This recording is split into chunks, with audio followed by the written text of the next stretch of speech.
Hi there, and welcome to the Alberta Update, a look at what's happening in your province. I am your host, Bruce McAllister. Thank you for being with us today. Coming up on the program, Premier Danielle Smith will pop by. We'll talk about her latest trip to Houston and all of the other things that the Premier has been up to. Health Minister Adriana LaGrange will be by. We'll chat about the refocusing in the healthcare system and the work to improve continuing care. And Minister Tanya joins us to talk about what's new in the arts scene in Calgary and in Alberta. All that and much more coming up on the Alberta Update. Joining us first, though, back from her recent trip to Houston is the Premier. There is Premier Danielle Smith logging some significant air miles of late. Good day, Premier. Hello, Bruce. You and Minister of Energy and Minerals, Brian Jean, just back from Houston, a conference down there this week, a major energy conference. What were the key takeaways for Alberta?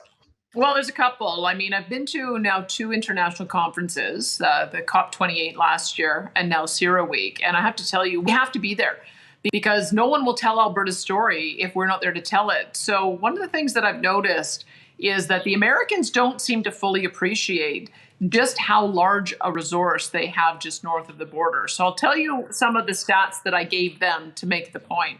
Number one is that we have 170 billion barrels of proven reserves of oil, most of that in our oil sands. That's 5 times the proven reserves in America as a whole. We have 200 trillion cubic feet of gas proven reserves. That is essentially inexhaustible. We have so much gas that we just need to find new uses for it. We will likely they will come up with new sources of delivering energy before we run out of gas.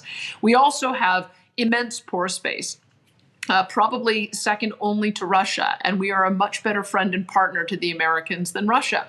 I have been told by our officials that we have as much pore space as theoretically could be used to absorb all of the CO2 emissions that have already been produced by man. And so you put these things on the table and you say, look, we're also your biggest trading partner. Alberta trades $182 billion worth of cross-border trade with the United States. Most of that is our energy products. We are the largest exporter to the United States. We give them more of our product than Saudi Arabia, Mexico, and Iraq combined. And on top of that, now Canada and the United States combined have larger production than OPEC. We're combined an energy superpower, able to have energy security, able to deliver reliability, affordability, all while reducing our emissions profile. That's how I begin the conversation. And it's now I have your attention. Do you know why Alberta should be your destination of choice when you're looking at expanding production and developing new partnerships? That's the reason we have to be at these conferences. All right, listen, you touched on this at the very beginning. And by the way, those are just astronomical stats, even for those of us that are somewhat familiar with them. They really are an energy superpower in Alberta. Listen, your message and the message from the federal government are entirely different. Sadly, is that part of the reason, that maybe one of the biggest reasons why we have to make sure that you are at these things? Well, I can tell you they didn't really send a delegation from the federal government.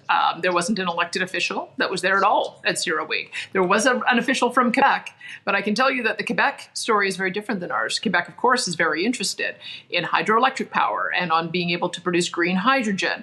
And they have taken a position that's hostile to the development of oil and natural gas. So I don't want Quebec to be the only takeaway that our American friends have. We have to be there to be able to tell our own story.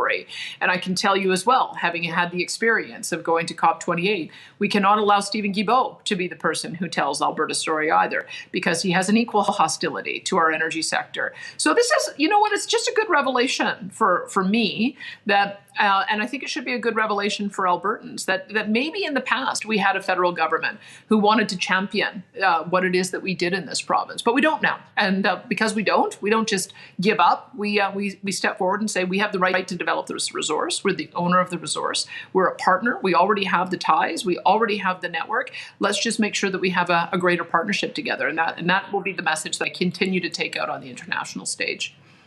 Very good. Hey, we recently watched or learned of Germany signing a deal with Ottawa, an intent concerning hydrogen.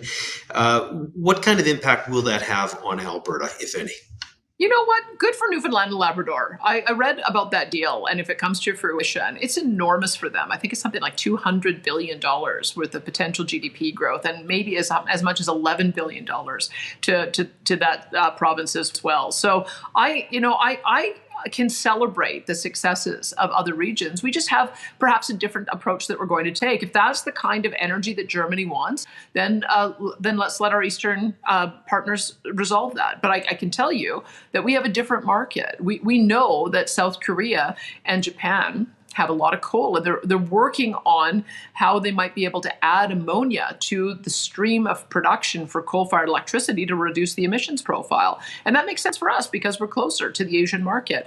We know that India, for instance, has a refinery, the largest refinery in the world, and their approach is the heavier the oil, the better. We are special purpose built to be able to handle the kind of crude that comes out of Alberta. So why not develop a partnership to make sure that more of our product gets to them? So I think that there is enough need in the world for energy security among all of our friends and neighbors and allies that they can succeed off the East Coast in a different way than we'll be able to succeed off our side of the country. All right, quick follow-up. It wasn't that long ago German officials were here in Canada talking about LNG and can we help them on that front? And I think our Prime Minister at the time said there wasn't a business case for it, which is mystifying, obviously. So all of that said, and the potential trading partners that you just mentioned, are we getting any closer, or is this something that we need the Fed's buy-in to make happen? I can tell you, Trans Mountain and Coastal GasLink, when those two are up and fully in production, is going to change everything. Because once you have product that is able to be on the ocean in a tanker, it can go anywhere. And so I think initially, perhaps, we will be ending up having much of our product go down to the United States because it's very difficult to get product to the Pacific coast because of the mountains as well. And so we will probably continue to have that relationship.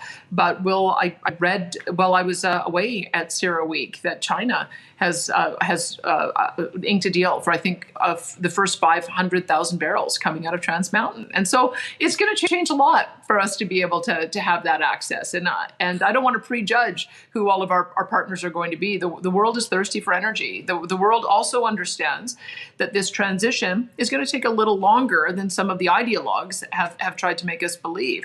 And that natural gas in all of its forms is not only a transition fuel, it's a destination fuel. It is going to be used for LNG. It's going to be used for ammonia. It's going to be used for methanol. It's going to be used for hydrogen. And so we just have to make sure that people understand that the solution is to reduce emissions. It's not for us to reduce production. And that I think is going to be important. And as people see that we are a reliable provider, that we have the ability to get our product anywhere, I only suspect that our customers are going to grow. One more quick one and we let you go. You have been hinting at ways, coming up with ways to reduce utility bills for Albertans. The carbon tax, we know, goes up April the 1st, unless there's some remarkable change of heart in Ottawa, and that sure looks unlikely. That said, what more can you tell us about what we're trying to do here in Alberta? Well, I can tell you we are watching what's happening at the federal level with just shaking our heads. I tried to give advice to the Prime Minister, said two things. Number one, if you want to reset your relationship with us, you need a new environment minister. You need someone who's not an ideologue, someone who's not constantly looking for new ways to disadvantage our industry. I also said that it's so obvious now with 7 premiers saying, at the very least, don't increase the tax on April 1st. I just told him that would be a very strong signal that he would be sending, that he understands the affordability crisis. Unfortunately, he seems intent to increase that price. I think we have to realize, and we put out a graph that was put together by the Canadian Taxpayers Federation, is that even though the rebate comes back to families, it's a little bit like saying, hey, give me $1 and I'll give you back 50 cents. And to expect people are going to feel happy about that. People are not happy about that. They want to keep the dollars in their own pocket. They know the tax is punitive. I think I just saw an article in the last couple of days where Stephen Guilbeault said it's going to take until 2060 for the carbon tax to have any kind of effect on production. And that tells you something. It tells me that it really is just a punitive measure. At a time when we've got inflation and an affordability crisis, now is not the time to be contemplating a move that is not only going to bring 15 bucks per ton on April 1st, but it's planned to triple the carbon tax by 2030. People just have had enough. They can't absorb any more of these costs. So we're going to keep on fighting that, and we'll see if we have any impact. We haven't so far. Yeah, here. Appreciate your work on this and everything else. Premier, as always, thank you for taking some time with us. You bet. Thanks, Bruce.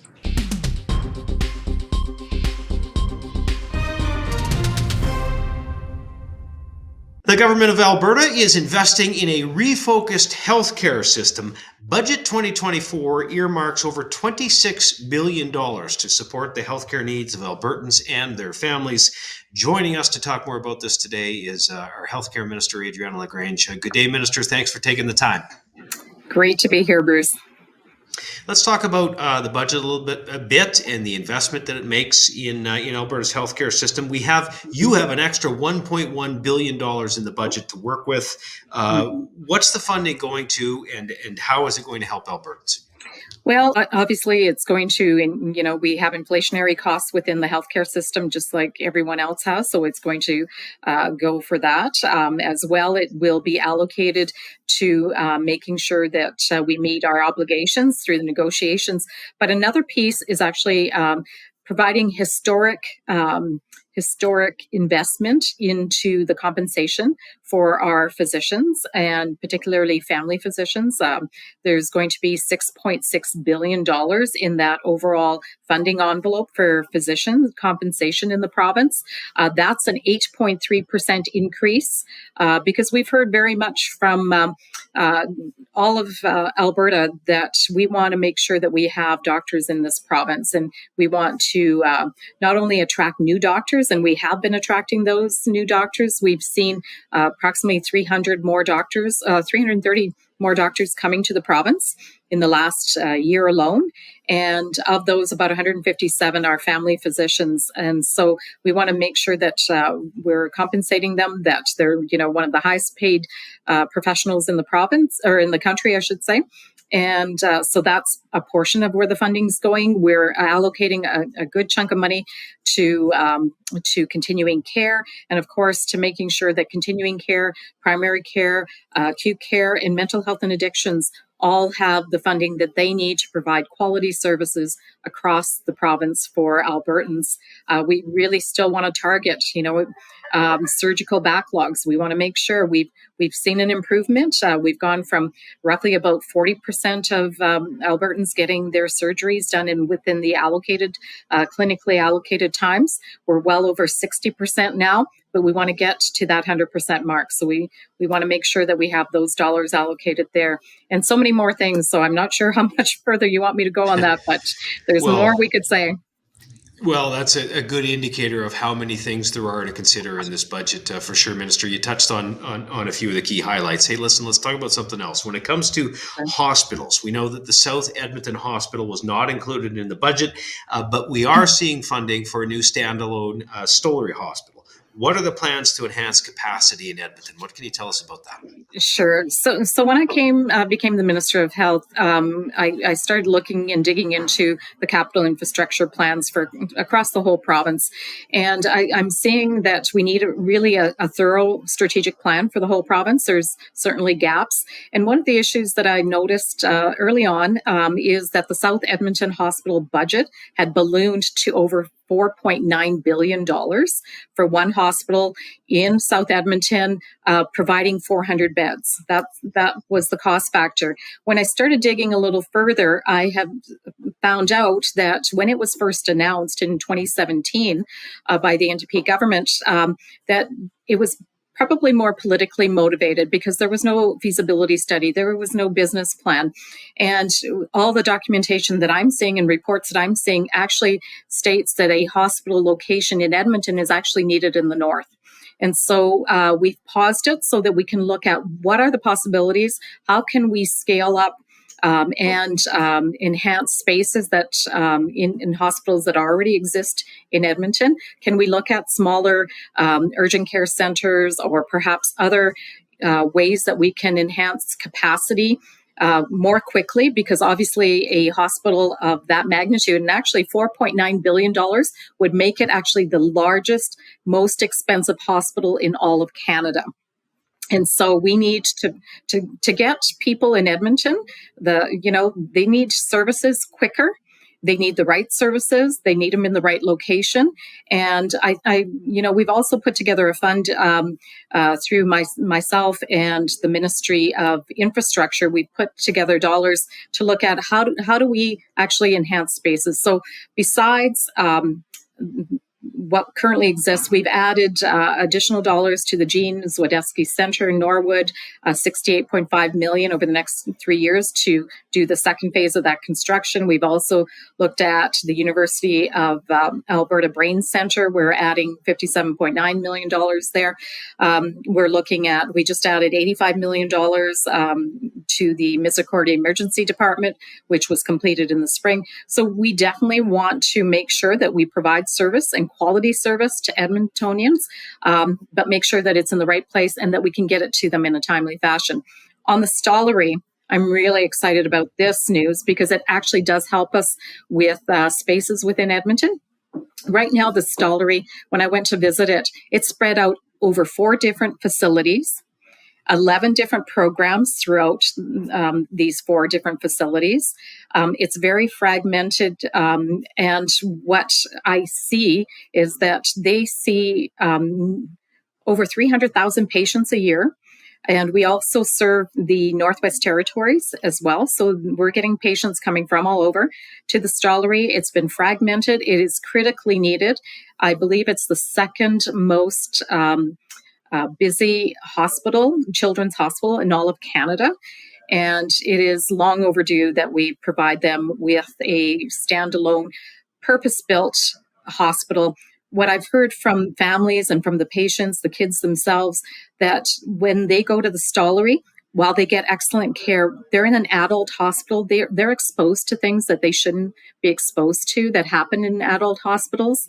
And so having a purpose-built one is, as I said, long overdue.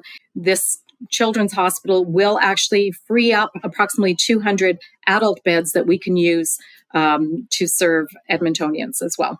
All right, Minister, listen, one of the big priorities for you in healthcare, we know, is the refocusing, the restructuring. I think everybody knows in Alberta the system needs an overhaul. It's not the people in the system. Our healthcare workers are fantastic. Yeah. It's how the system operates, and I've heard you say that so many times.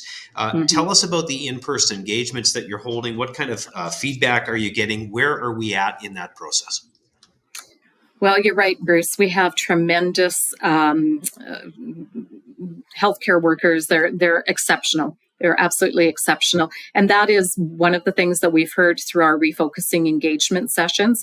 And really the refocusing is all about refocusing our healthcare system to focus on patient care. And what I've heard from the front lines, in particularly those that are coming to our engagement sessions, is that the biggest strength that we have as a healthcare system in Alberta is its people, but they don't feel like they're being heard. And what I've gleaned from these, we've had 64 in-person engagement sessions thus far. The last of them will wrap up around mid-April, but we've had over 2,500 people who've participated. The vast majority of them are healthcare professionals. We've had 18,000 people provide us their feedback through online tools, and we had 10,000 people participating in virtual town halls. All to say that we have a huge interest in making our healthcare system better.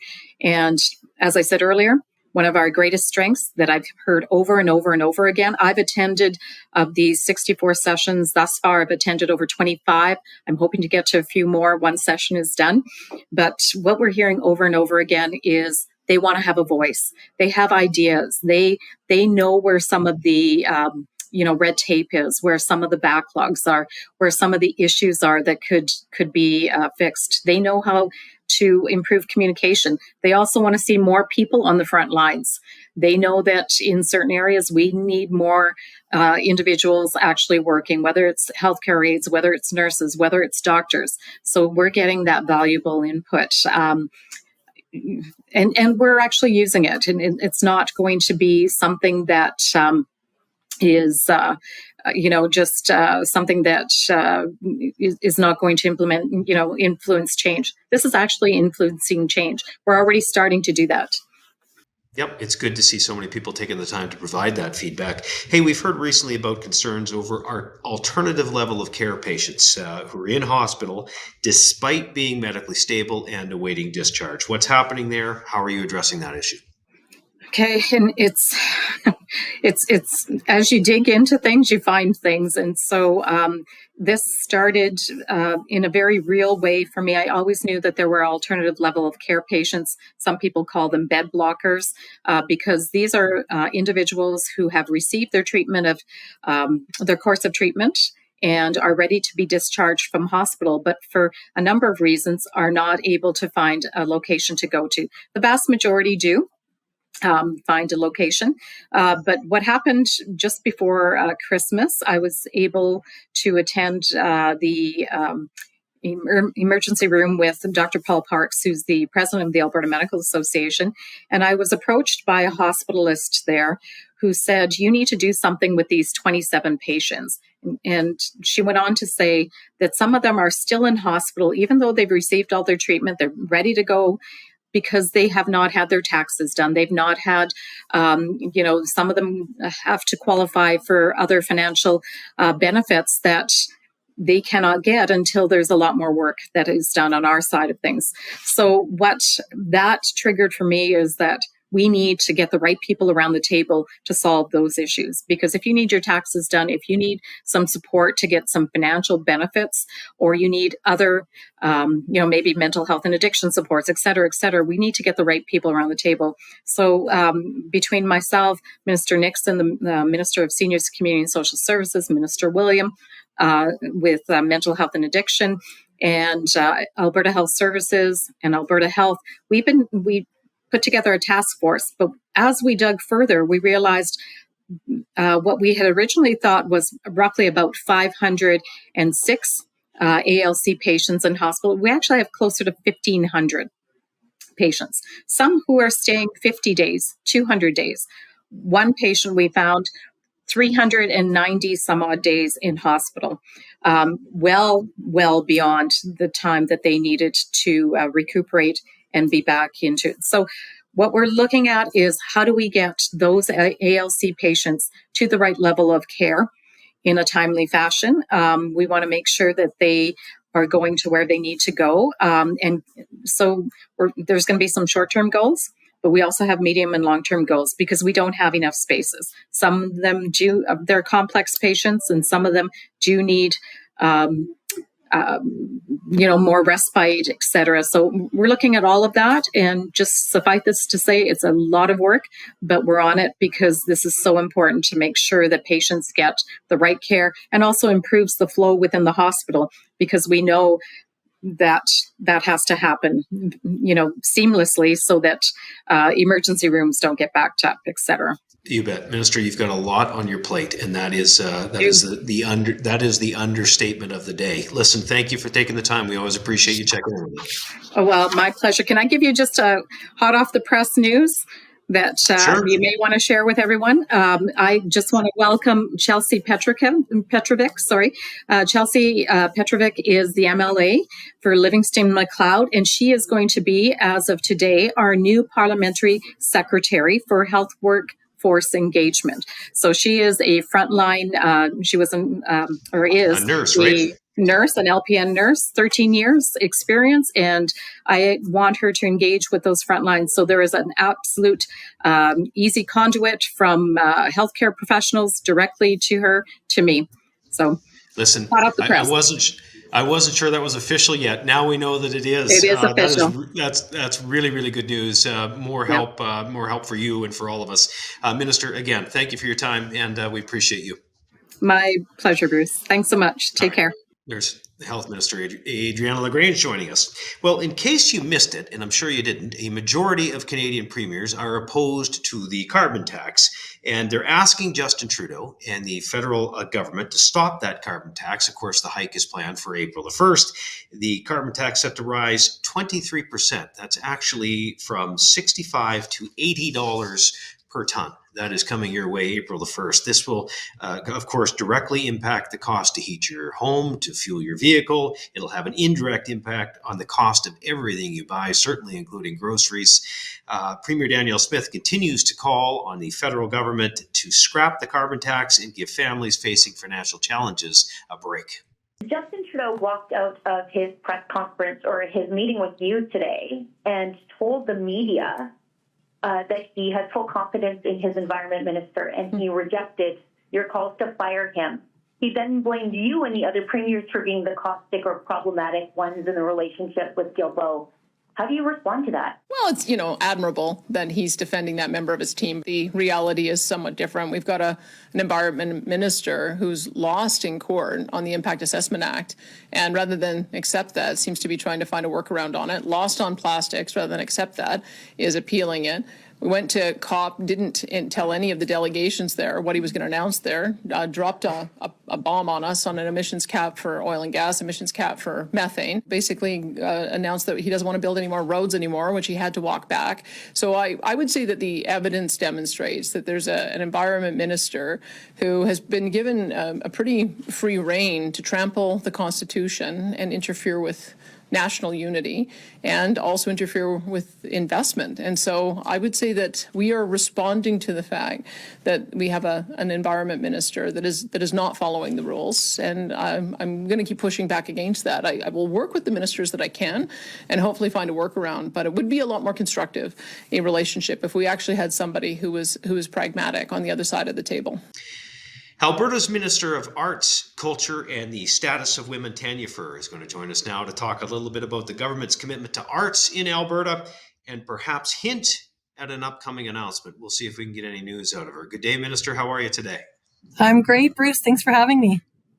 Hey, Budget 2024 had an intense focus on healthcare and education, advanced education, understandably so, and that's usually the case. But it also had a big impact on the arts community. Can you speak to that and how it supports the arts in Alberta? Yeah, really excited that with this budget, we're seeing increased funding to support arts to $33.1 million, which includes a $4.5 million increase to the Alberta Foundation for the Arts, which is so important because the AFA, the Alberta Foundation for the Arts, it's going to allow them to increase circulation of the art collection, ensuring more Albertans can enjoy the largest collection of art, Alberta artists firsthand. My mandate letter from the Premier and in turn my mandate letter to the AFA made it clear that we want to do a better job of promoting Alberta artists, rural artists, Indigenous artists, and making sure we're making art available to Albertans in all four corners of the province. So I'm really excited about this increased funding. Funny, just as an aside, Minister, I know you've been to McDougall Center, so many times. Anytime the public come here to visit or come for a meeting, they spend as much time looking at the art in the building, which is from the Foundation of the Arts, as they do in the stakeholder meetings. It is quite remarkable. Yes. Hey, you made a major announcement recently for Winspear. Tell us about that commitment, the benefit it will provide for Albertans. Yeah, really exciting announcement for the Winspear Centre in Edmonton. $12.8 million over 3 years. Amazing jolt for the thriving arts and cultural sector in Edmonton, continuing to create vibrant communities. But what's so great too about that investment is not only will some of the funds be used for a 550-seat venue, but it will be also to create more community gathering spaces, music studios, classrooms, educational opportunities. So a great opportunity to bring in more Edmontonians and folks from surrounding areas, but also the boost it will mean for tourism, not to mention all the pre and post construction jobs. So really excited about that. You have a major announcement coming up in Calgary Friday morning. I know you don't want to give it all away, but can you speak to maybe some of the important work that's happening in Calgary from the people at Arts Commons and places like that? Absolutely. Arts Commons in Calgary is foundational for arts and culture. I remember going to Arts Commons as a kid. I don't even think it was called Arts Commons way back then, and going to Theatre Calgary performances, way back in the day. And they're home to so many resident arts organizations, and Arts Commons makes Alberta a place that people want to continue to call home. It makes it a vibrant place, and we're proud to support Arts Commons. And I'll just leave that teaser there, Bruce, because as you mentioned, I don't want to take any more exciting information from tomorrow's announcement. All right. Well, thank you. We will await with bated breath what's happening tomorrow. I know it's some good news. Listen, just a general comment. When you invest in the arts, it isn't just in the arts community. This really spurs on the communities, Edmonton, Calgary, and wherever else you're making the investment. Yeah, absolutely. I mean, some of the stats, say from 2021, show that Alberta's cultural industries contributed about $2.7 billion to the economy, sustained over 19,300 jobs. And it's a good opportunity to remind people the breadth of all that's included in our cultural industries. We're talking film and television, magazine and book publishing, performing arts, visual arts, music, and so much more. And again, not only does it contribute to a thriving arts and culture community, it means boosts to tourism, it means pre and post construction jobs, it means diversification of our economy. It's all good news. Hey, one of the things I've heard you speak about is that Alberta is not getting its fair share of federal funding when it comes to the arts. How do you and your ministry, push back against that and stand up for your fair share here in Alberta? Yeah. Disappointingly, you're right, Bruce, we're not receiving our fair share of federal funding.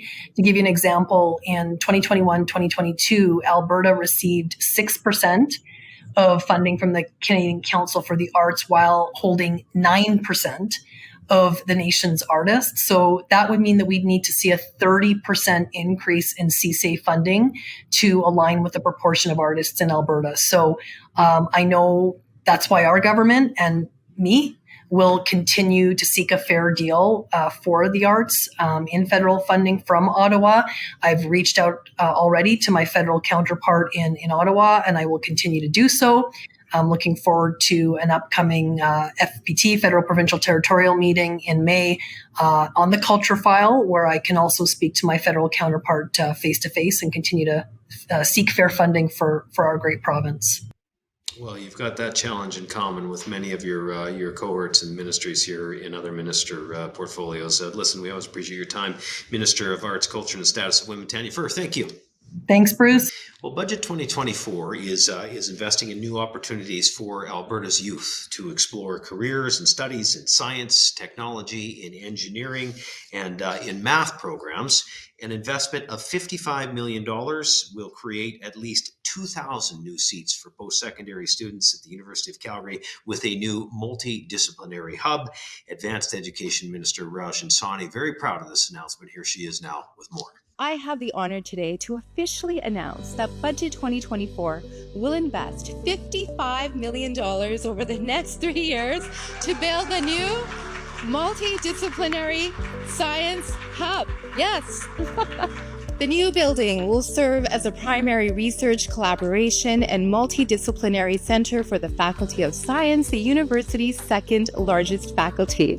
The hub will house research laboratories, greenhouses, state-of-the-art instrumentation, laboratory support spaces, and workspace for researchers, graduate students, postdoctoral fellows, and other trainees. The new hub will help at least 2,000 more students each year get the training they need, right here in Alberta. We will see shovels in the ground for the multidisciplinary science hub very soon. This investment and the others in Budget 2024 recognize the crucial role post-secondary institutions play in meeting the needs of our economy.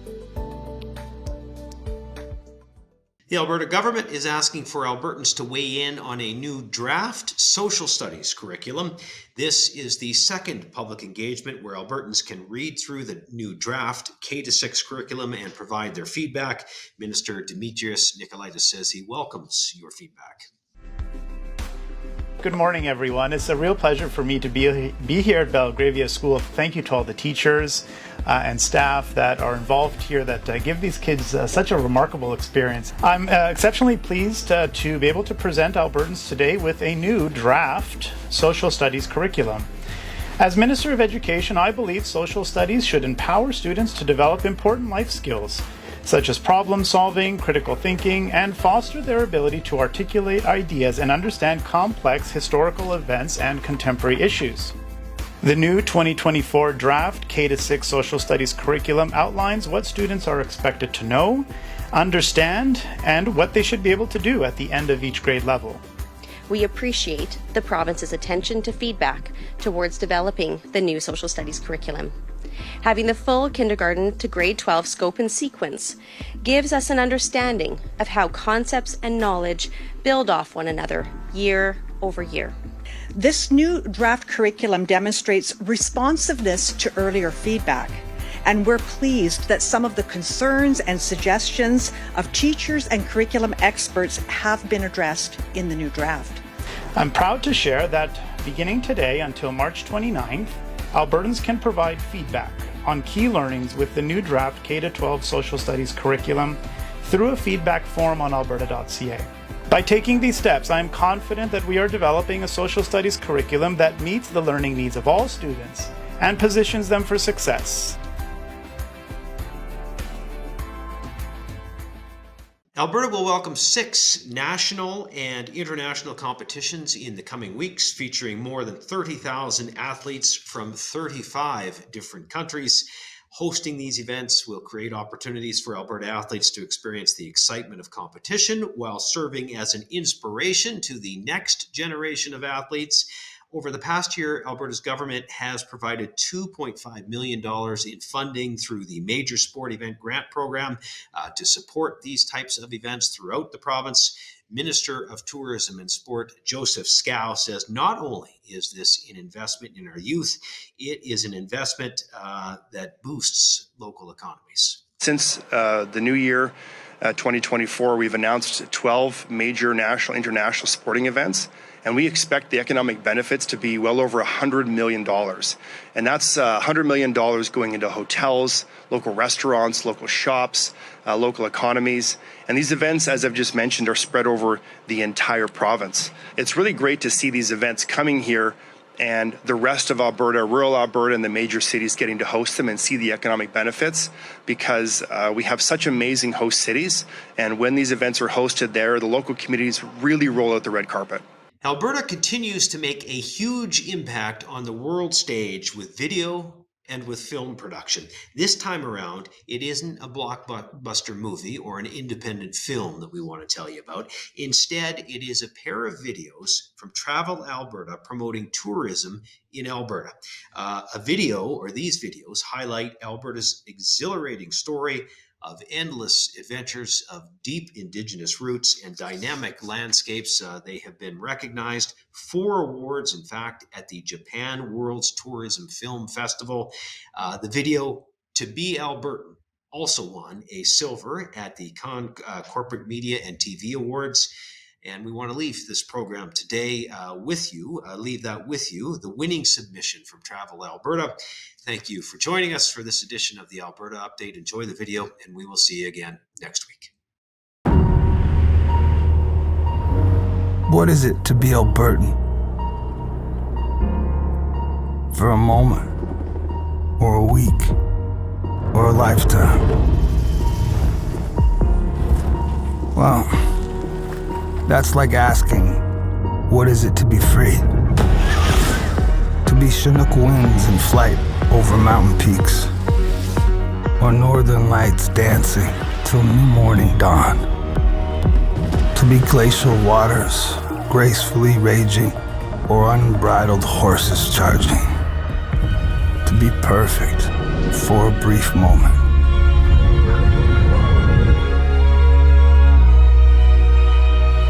Or to last longer than all of time. Sure, great places will always capture you.